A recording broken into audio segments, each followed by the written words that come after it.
इससे पहले आप लोगों ने वारदी के ब्रह्मचारी जी से कुछ प्रश्न हुए थे, वो आप लोगों ने सुना था। और अगर आप लोगों ने नहीं सुना तो ठीक इससे पहले के एपिसोड आप सुन सकते हैं। और अगर आप श्री वारदी के ब्रह्मचारी जी की पूरी जीवनी सुनना चाहते हैं तो डिस्क्रिप्शन में मैंने व्हाट्सएप नंबर दिया है, एक छोटी सी पारिश्रमिक देकर आप पूरी जीवनी सुन सकते हैं। ब्रह्मांड के भीतर सर्वत्र जाने आने के लिए साफ रास्ता है। बहुत सी मणियां जिस प्रकार एक धागे में माला के आकार में पिरोई हुई रहती है, उसी प्रकार भुव, भुव, स्व, मह, जन, तप और सत्य प्रभृति ब्रह्मांड के अंतर्गत सभी लोग एक के बाद एक जंजीर में गुथे हुए की तरह है। लेकिन प्रत्येक शरीर से ही सब स्थानों में जाना आना नहीं हो सकता। स्थान और मार्ग के उपयुक्त देह को कर लेना पड़ता है, नहीं तो काम नहीं होता। मैंने पूछा, यह उपयुक्त देह किस तरह की जाती है? ब्रह्मचारी जी ने कहा, योगाभ्यास के द्वारा योग क्रिया से मनुष्य इच्छानुरूप देह धारण कर सकता है। उन स्थानों में जाने के लिए कहीं तो पानी में घुसने लायक देह आवश्यक होती है, कहीं वायवीय देह आवश्यक होती है और कहीं तेजस देह का प्रयोजन होता है। तो क्या उक्त देहों में रक्त, मांस, हड्डी, मज्जा आदि नहीं होता? रहता क्यों नहीं? उस देह के प्रधान भूतों के अनुरूप सब कुछ रहता है। हम लोग तो इस पृथ्वी के सभी स्थानों में नहीं जा सकते। पृथ्वी तो दूर की बात है, तू तो भारतवर्ष के सभी स्थानों में नहीं जा सकता। पाश्चात्य भूगोल पढ़कर उसके संस्कार के अनुसार पृथ्वी को तुम लोगों ने बहुत छोटा कर डाला है। पृथ्वी तो सप्त द्वीपवती है, उसकी एक द्वीप तक का पूरा पता तो कोई नहीं जानता। एक एक द्वीप में 7-7 वर्ष है, उस पर अब तक किसी को विश्वास नहीं होता। जम्बू द्वीप के जो 7 वर्ष हैं, उनका एक यह भारतवर्ष है। इसी को तुम लोग पृथ्वी जानते हो। लाल सागर, काला सागर, यवद्वीप, सुवर्ण द्वीप, चीन, फारस, अरब आदि सभी तो प्राचीन भूगोल के अनुसार एक भारतवर्ष के अंतर्गत है। भारतवर्ष के बाद जो किम पुरुष वर्ष है, उसी का तो आज तक किसी को कुछ पता नहीं लगा। वहां वालों का मुंह घोड़े का जैसा है। वहां का विवरण कितने आदमी आकर बता सके हैं? जहाज पर सवार होकर मनुष्य गोल पृथ्वी की तो सैकड़ों बार परिक्रमा कर चुका है। उन लोगों ने तो यह कुछ भी नहीं देखा। उफ, अरे पृथ्वी को गोल कौन कहता है? उन स्थानों में जहाज लेकर जाएगा किस तरह? पूर्व पश्चिम ही गोल है, इसी से चक्कर पूरा हो जाता है। उत्तर दक्षिण का भला किसी ने पार पाया है? उन दोनों दिशाओं की खबर कोई बतला सकता है? तो क्या यह पृथ्वी गोल नहीं है? गोल है क्यों नहीं? पूर्व पश्चिम में तो गोल है, किंतु उत्तर दक्षिण में शंखाकार माला की तरह एक के बाद एक 7 है। दूसरे से पहले से दूसरा दुगना है। इसी प्रकार क्रम से बड़े हैं। ऐसे 7 को एक धागे में गूंथने से जैसा होता है, पृथ्वी बहुत कुछ वैसी ही है। 7 द्वीपों के बीच में लवण से घिरा हुआ द्वीप ही जम्बू द्वीप है। उसके आगे प्लच्छम्य द्वीप है। इसके बाद सिलसिलेवार 7 एक दूसरे से जुटे हुए हैं। अब मनुष्य इन बातों पर विश्वास किस प्रकार करेगा? देखा तो है ही नहीं, किंतु जिन्होंने देखा था वे द्वीप के अंतर्गत पहाड़, पहाड़ी, नद, नदी आदि के परिमाण और विस्तार का विवरण साफ साफ लिख गए हैं। ब्रह्मचारी जी के स्थान से विदा होते समय दादा से उन्होंने दोबारा कहा कि गोस्वामी जी से दीक्षा ले लेना। अब दादा भी दीक्षा लेने के लिए उतावले होकर चटपट ढाका में गोस्वामी जी के पास जाने के लिए तैयार हो गए। हम लोग ढाका के लिए रवाना हो गए, किंतु भगवान की मर्जी समझ न सके। ढाका पहुंचने पर सुना कि गोस्वामी जी को कलकत्ता गए 2-3 दिन हो गए। दादा की छुट्टी करीब करीब पूरी हो चुकी है। हम लोग घर लौट गए। दादा की छुट्टी का समय बीत गया। वे अपनी नौकरी पर अयोध्या जी चले गए। दीक्षा नहीं ली जा सकी। मेरी दैहिक दुरावस्था और मानसिक दुर्गति। कफाश्रित वायु और पित्तसूल की बीमारी के इलाज के लिए मैं घर पर बहुत दिनों तक रहा। घर पर अच्छे वैद्य को रखकर सोना, चांदी, मोती आदि को रीति के अनुसार जारित करवा के कीमती दवाइयां बनवाई। बृहत विद्या धराम्र, बृहत वात चिंतामणि, धात्रिलोह, नारदीय महालक्ष्मी विलास और त्रैलोक्य चिंतामणि आदि बटिका तथा महाचैत सादी घृत का लगातार बहुत दिनों तक सेवन और उपयोग किया। कुब्ज प्रसारिणी, सूल गजेंद्र, त्रिश्रुति प्रसारिणी, पुष्पराज प्रसारिणी आदि तेलों का भी काफी प्रयोग कर देखा, किंतु रोग में तनिक भी अंतर न पड़ा। वह तो उल्टा बढ़ने लगा। कठिनाई से सही जाने योग्य रोग की यंत्रणा बढ़ने के साथ साथ चित्त की स्थिरता और प्रफुल्लता भी धीरे धीरे कम होने लगी और शायद तेजस से औषधियों का सेवन करने तथा लगातार तैल आदि की मालिश होते रहने से इस समय अपने शारीरिक निस्तेज रिपुओं के दोबारा आविर्भाव का मुझे बीच बीच में अनुभव होने लगा। किंतु साधन भजन में कभी कभी विशेषता मिलती रहने से उक्त दुरावस्थाओं की मैं कुछ परवाह न करता था। सोचा कि शत्रुओं का दमन कर लेना तो चाहे जिस अवस्था में मेरे वश की बात है।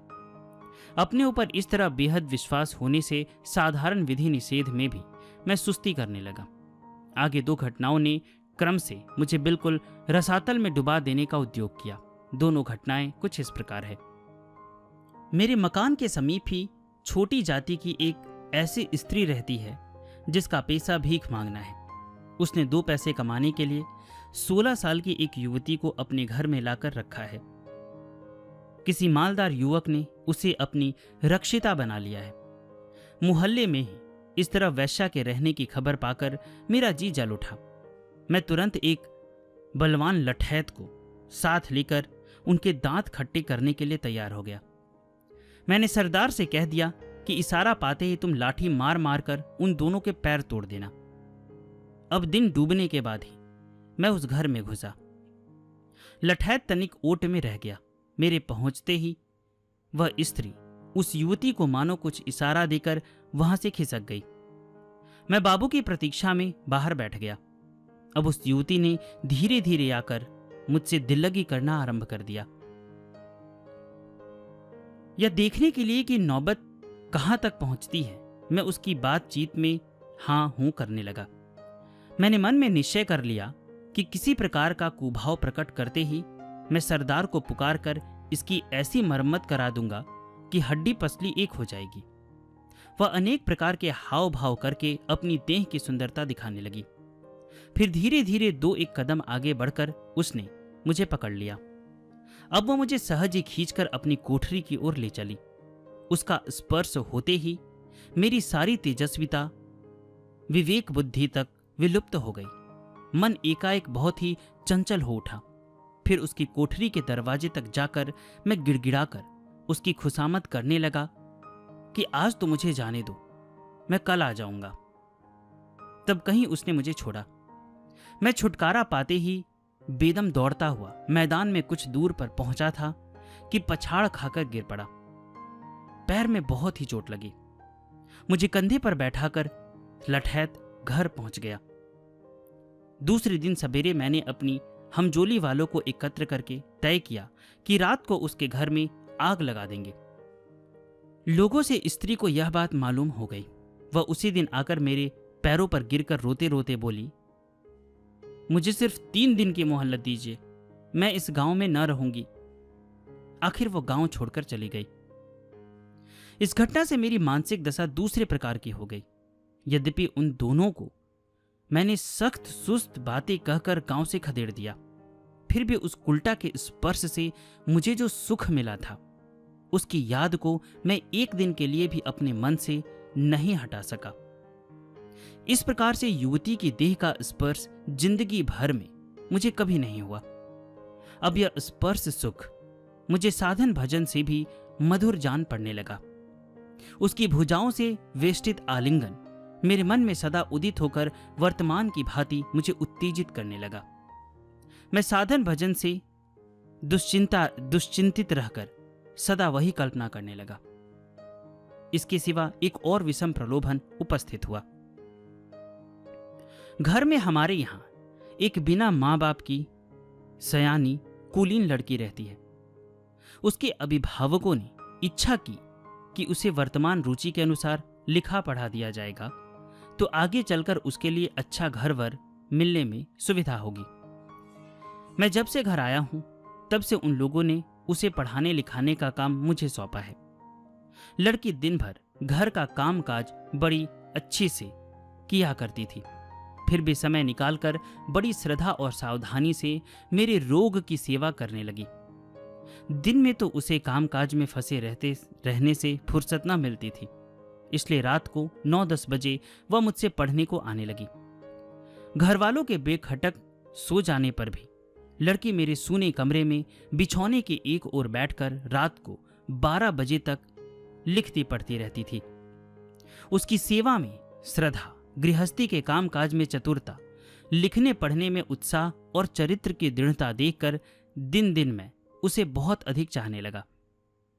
उल्लिखित घटना के बाद से मेरी हालत शिकार को खो बैठे हुए कुत्ते की सी हो गई। अदम्य उत्तेजना के मारे मैं बेचैन हो गया।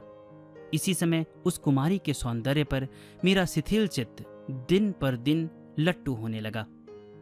मैं बहुत बुरी हालत की आशंका करने लगा, किंतु मोहवश मैंने उसको अपने पास पढ़ने को आने की मनाही नहीं की। अनुकूल परिस्थिति मेरे अधीर चित्त को धीरे धीरे और भी लुभाने लगी। उधर लड़की मेरी मर्यादा की रक्षा किए हुए मेरे उस भाव का अनादर करके मुझे सावधान करने लगी। अंत में मुझे बिल्कुल उतारू देखकर एक दिन वह मेरे पैरों पर गिरकर रोते रोते कहने लगी, आप मेरी परीक्षा क्यों ले रहे हैं? इससे मैं बहुत ही डरती हूं। आप योग साधन करते हैं, आपका मन किसी हालत में डिग नहीं सकता। मेरी जांच पड़ताल करना ही आपका उद्देश्य है।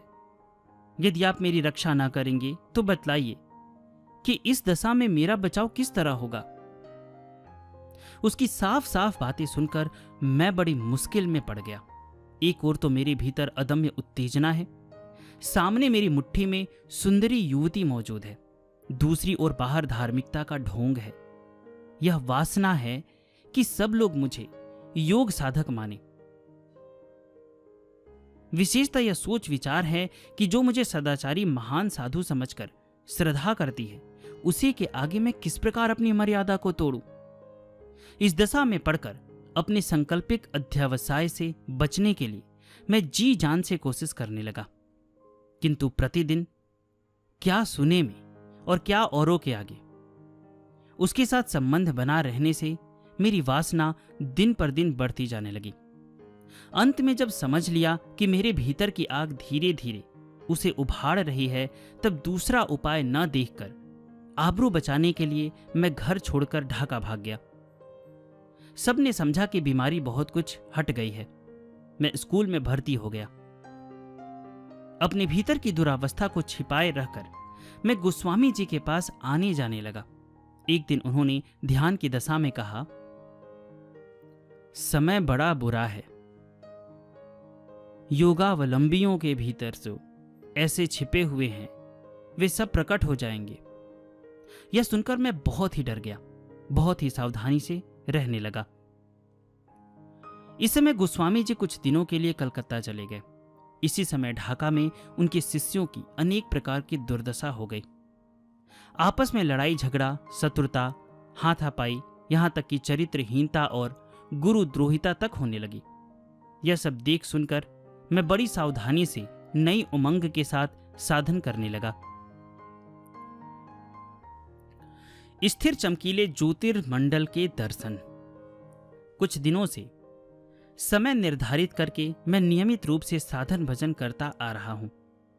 रात के चौथे पहर निर्दिष्ट समय पर छत के ऊपर जाकर पूर्व की ओर मुंह करके आसन लगाकर बैठ जाता हूं। पहले श्री गुरुदेव को प्रणाम और एकाग्र मन से उनका स्मरण करके स्वप्न में मिले हुए मंत्र को 1000 बार जपता हूं। इसके बाद प्राणायाम और इष्ट नाम का जप रीति के अनुसार घंटे भर से ऊपर तक किया करता हूं। 9-10 दिन हुए।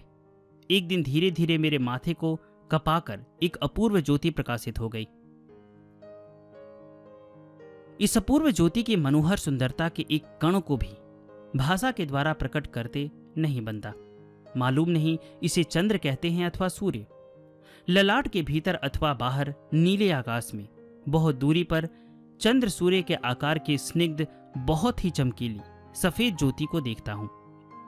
ज्योतिर्मंडल के बीच में पतली सी तरंग के आकार के झिलमिलाती हुई चमक को बीच बीच में देखकर मुझे कुछ सुध ही नहीं रहती। लगातार 8 पहर यह ज्योति मानो मेरी आंखों के आगे बनी रहती है। विचित्रता देखता हूं। जहां तहां चाहे जिस अवस्था में, सदा सब जगह यह ज्योति एक ही रूप में चमकती है। आंखें खोले रहूं या बंद किए रहूं, इस ज्योति के दर्शन एक ही से होते हैं। चंद्रमा की किरण की तरह इस ज्योति की किरण ठंडी और सफेद है, बिजली के प्रकाश की तरह साफ है और उसकी अपेक्षा बहुत ही मनोहर और निर्मल है।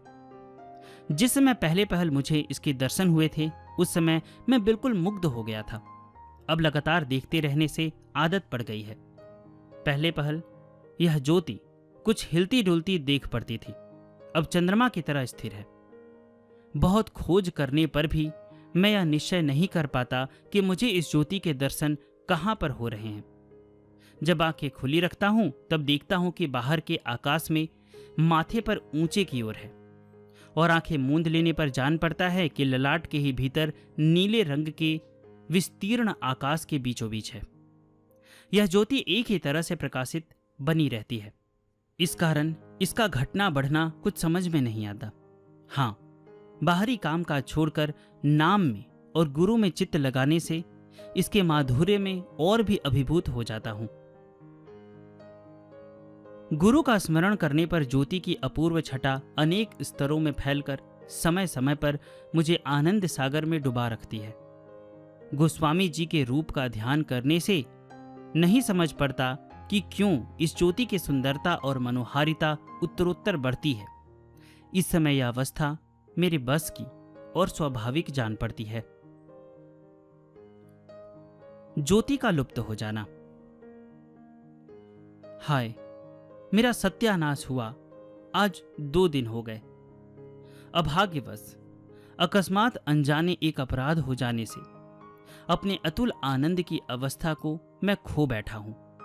अब मैं बिल्कुल सुस्त हो रहा हूं। सूखे रेगिस्तान के तुल्य तपे हुए मेरे हृदय में रह रहकर उस ज्योति की याद प्रत्यक्ष आग की तरह मेरे प्राणों को जला रही है। जिस अपराध की बदौलत मेरी यह दुर्दशा हुई है, उसे साफ साफ लिख रहा हूं।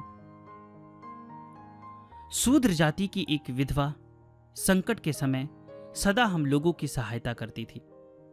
इससे हम लोगों की उससे विशेष रूप से घनिष्ठता हो गई थी। इस समय रक्षक न रहने से वह बिल्कुल ही असहाय और भरण पोषण की भविष्य चिंता से बहुत ही अधीर हो गई है। तरह तरह की चिंताओं से घबराकर उसने मुझे बुला भेजा। उसके संकट का हाल सुनकर मुझे उस पर बड़ी दया आई। चटपट उसके पास पहुंचकर मैंने उसे भविष्यवत के लिए ऐसा प्रबंध बतला दिया जिसमें तनिक भी खटका न था। शाम को खाली घर में मुझे अकेला पाकर हाथ पकड़कर उसने अपने बिछौने पर बैठा दिया। थोड़ी ही देर में मेरी बाई ओर बैठकर वह अस्वाभाविक ढंग से मेरा प्यार करने लगी। उसके ओठ कांप रहे थे, चेहरा सुर्ख था और दृष्टि लोलूप तथा अस्थिर थी। उसका सारा बदन दाहिनी और बाईं ओर बराबर झूम रहा था। यह देखते ही मुझे उत्तेजना होने लगी। मैं घबराकर चौंक पड़ा। इसी समय क्या देखा कि जो ज्योति लगातार मेरे आगे निश्चल रूप से प्रकाशित रहती थी, वह अकस्मात बेतरह कांप रही है। मैं तुरंत उसके बिस्तर से उछलकर खड़ा हो गया। अब धोती में अशुद्धता का लक्षण देखकर मैंने पूछा, यह क्या है? युवती ने बतला दिया। मैं पल भर की भी देर किए बिना वहां से फुर्ती से चला आया। मैंने क्षण भर में ही समझ लिया कि मेरा सत्यानाश हो गया। नाम मात्र को बिंदु गिर जाने से पूर्ण चंद्रमा डूब गया। 2 ही 3 मिनट में लहरें उठते हुए सरोवर में चंद्रमा के प्रतिबिंब की भांति चंचल होकर मेरा निश्चल चमकीला ज्योतिर्मंडल धीरे धीरे एकदम लुप्त हो गया। जैसी करतूत थी वैसा ही फल मिला। हाय, अब मैं क्या करूंगा?